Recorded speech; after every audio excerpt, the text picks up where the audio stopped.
Δεν είμαστε καλά. Τηλεφωνάρα έγινε. Γιατί δεν ήρθες σε μένα να τα πιούμε μαζί? Άντε στην υγειά μας! Άντε! Άιντε με παίρνει φωτογραφία ο Λάλος. Εσύ! Τράβατε. Έλα, το Λιλί, έλα. Θα του βάλω στα παπαδιερά. Ωραία, τελείωσε καλά το τζιν του. Α, δεν το ξέρω εγώ το τραγούδι. Να μας το πει η Κατερίνα. Αντίο ζωή. Θα σε κάνω δελεύω αύριο. Γελάει στη ουσία. Θα σε κάνω δελεύω αύριο. Ακίνα, πάρε μου τι να σε κάνω αύριο. Τι όλη η ζωή. Τι τρώμε? Κατσικάκι με πατάτες. Και τραγανά.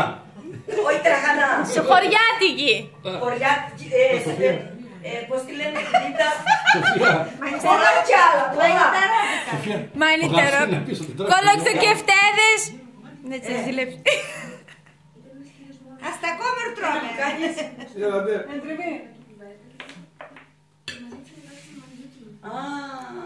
Εμείς πίνουμε και εσύ δεν πίνεις. Αστακό θέλεις? Πες της ότι είσαι αγαστρωμένη και τον αφαίρει. Αγαστρωμένη, αν δεν βγαίνει αγαστρωμένη από αυτός. Ωραία Γεωργία. Τράβω μια γιατί καμπάβα και κάνω τα παπαδιερά. Τώρα στα γεράματα με έβγαλα αγαστρωμένη αυτός.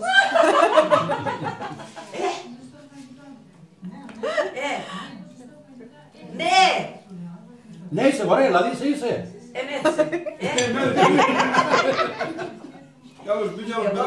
Μένει βρε, ή εσύ που πίνεις τη ρακή.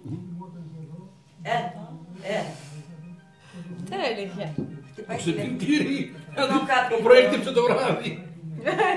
Και το ξυπνητήρι πέθησε. No capito. Ναι. Σου χτύπησε το κινητό τελικά στην αφήπνιση το πρωί. Βλοκάρι, όταν αλλάζει τη βραδιά. Σταματάω, Ναι.